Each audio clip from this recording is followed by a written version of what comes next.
Halo Sobat Cerita Ikan Hias. Pada video ini saya akan berbagi pengalaman saya dalam mengambil ikan mas koki dari luar pulau yang dikirimkan menggunakan kargo pesawat. Jadi ini saya sedang bersiap-siap ke bandara untuk mengambil ikan mas koki yang saya beli. Dan bagi kalian yang belum tahu, jika membeli ikan hias atau ikan mas koki dari luar pulau yang dikirim menggunakan maskapai pesawat, biasanya kita akan menjemputnya di area kargo, bukan di area drop-off penumpang. Dan ini saya sedang menuju area kargo untuk mengambil ikan mas koki saya. Kemudian langsung saja cari area gudang daripada kargo maskapai yang kita gunakan. Jadi sebelumnya kita ke kasir dulu untuk pembayaran biaya administrasi tambahan. Lanjut ke area gudang, langsung saja kita tunggu untuk mengambil paket ikan hias kita. Kebetulan ikan hias yang akan saya ambil adalah ikan mas koki. Dan langsung saja kita angkat ke bagasi mobil.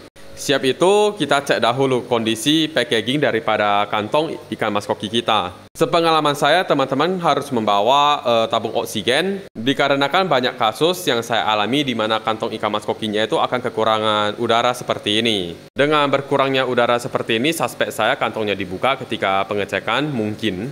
Sehingga oksigen yang ada di dalam kantong itu tidak murni 100% oksigen murni. Oke, setelah itu kita langsung melakukan proses di mana kita akan mengkarantina ikan mas koki ini.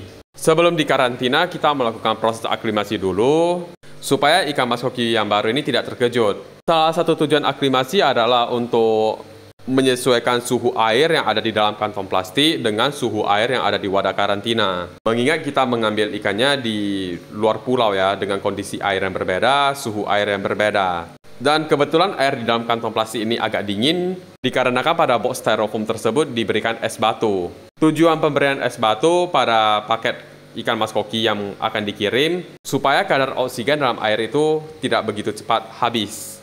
Aklimasi saya lakukan kurang lebih setengah jam hingga 1 jam untuk memastikan perbedaan suhu airnya itu tidak terlalu mencolok, sehingga ikan mas koki yang baru diletakkan di wadah karantina nantinya tidak gampang stres. Untuk wadah karantinanya sendiri saya hanya menggunakan kolam terpal yang sangat sederhana ya.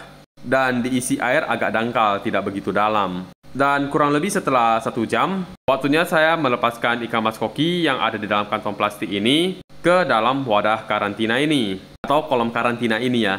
Jadi cara saya untuk meletakkan ikan mas koki ini ke dalam kolam karantina ini, saya letakkan satu-satu sambil dihitung. Dan saya tambahkan aerator dikarenakan ikan mas koki yang ada di kantong plastik ini ada beberapa yang kondisinya cukup lemas. Dan saya juga perlahan-lahan masukkan air yang ada di dalam kolam karantina ke dalam kantong plastik ini, dengan tujuan supaya ikan terbiasa dengan parameter yang ada di air kolam. Ini untuk ikannya yang saya ambil adalah ikan mas koki berjenis rancu.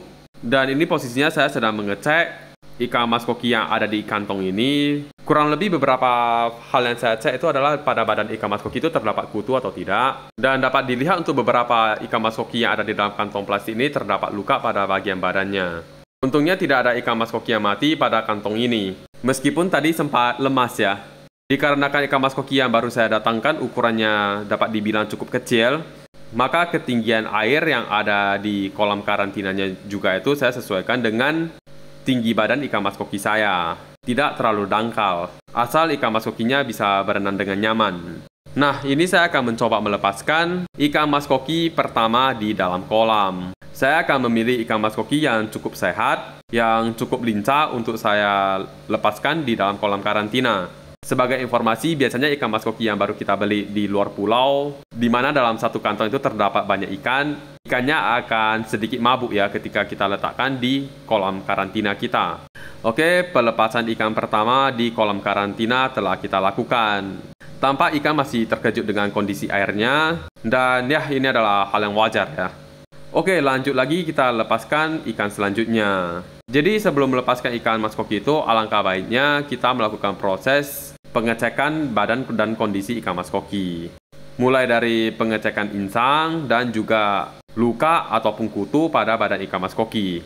Meskipun kita tidak bisa mengecek hingga 100%, namun alangkah baiknya jika ditemukan 1 atau 2 ekor yang memang terjangkit, bisa cepat-cepat dipisahkan daripada satu kolam karantinanya nanti bermasalah. Ini saya akan lepaskan lagi ikan mas koki ketiga. Tampak semua ikan mas koki yang baru saya lepaskan itu masih kurang nyaman ya dengan kondisi kolam karantinanya. Ini perlahan-lahan akan saya lepaskan. Oke, dan kemudian saya akan perlahan-lahan mengecek dan melepaskan semua ikan mas koki yang ada di kantong plastik ini ya. Dan kemudian akan saya pantau kembali kurang lebih setengah jam kemudian. Oh iya, dan untuk kolam karantina ini saya menggunakan air RO atau air isi ulang. Dan kemudian saya tambahkan garam ikan dengan merek glukosat. Jadi di kolam karantina ini tidak ada obat-obatan lain, saya hanya menggunakan glukosa dalam jumlah 1 bungkus utuh, di mana volume air yang ada di kolam karantina ini adalah kurang lebih 300-an liter. Dan alasan saya tidak menggunakan air sumur atau air PDAM di sini, dikarenakan air sumur dan air PDAM yang ada di sini tuh kurang jernih ya, kurang bersih.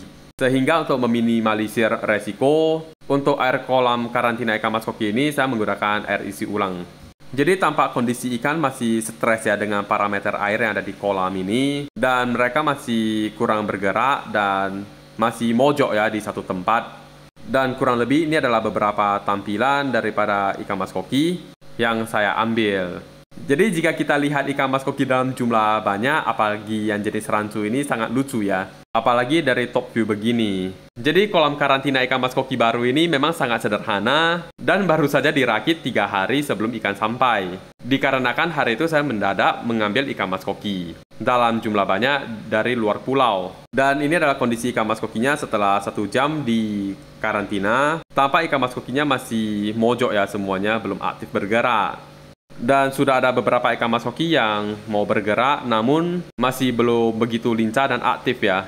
Dan akan saya update lagi 2 hari kemudian. Dan ini adalah kondisi ikan mas koki yang ada di kolam karantina setelah 2 hari. Jadi selama 2 hari ini ikan mas kokinya tidak saya kasih makan sama sekali. Dapat kita lihat untuk air di kolam karantinanya juga sudah mulai kotor ya, sudah mulai keruh. Namun jika kita lihat untuk ikan mas kokinya sudah mulai berenang, lumayan aktif. Dan ada total 4 ekor ikan mas koki yang terkena insang busuk dan gagal saya selamatkan. Namun untungnya untuk keempat ekor ikan mas koki itu sempat saya pisahkan dan semoga tidak menjangkit sisa ikan mas koki yang ada di sini. Dan setelah saya pisahkan keempat ikan mas koki tersebut, saya langsung pemberian PK pada kolam ini. Dapat kita lihat ya untuk kondisi ikannya sudah mulai stabil, sudah mulai aktif semuanya. Dan saya berharap untuk ikan mas koki yang lain tidak ada yang sakit lagi ya. Jadi ini adalah sedikit pengalaman yang bisa saya share mengenai cara mengambil dan juga karantina ikan mas koki yang baru kita ambil dari luar pulau. Untuk perkembangannya akan terus saya update. Jadi teman-teman bisa terus pantau konten saya mengenai update dari perkembangan kondisi ikan mas koki baru ini. Dan pada hari kedua ini juga saya kasih makan ke ikan mas kokinya. Tampak untuk beberapa ikan mas koki sudah mulai mau makan, namun tidak selahap ikan mas koki yang ada di rumah saya ya. Dan sekali lagi hal ini adalah hal yang wajar. Dan pakan yang saya gunakan adalah berupa pelet. Dan rencananya akan saya kasih makan ikan mas koki saya ini 2 kali sehari. Jadi kesimpulan dari video ini adalah pertama ketika mau mengambil ikan mas koki dari luar pulau, siapkan dulu pada karantinanya. Kemudian siapkan juga tabung oksigen bagi kalian yang menjemput langsung ikan mas kokinya di bandara. Siapkan juga treatmentnya seperti garam ikan, PK, obat kutu, obat jamur, antibiotik, dan yang lainnya. Kemudian kita berharap ikan yang dikirim dalam kondisi sehat.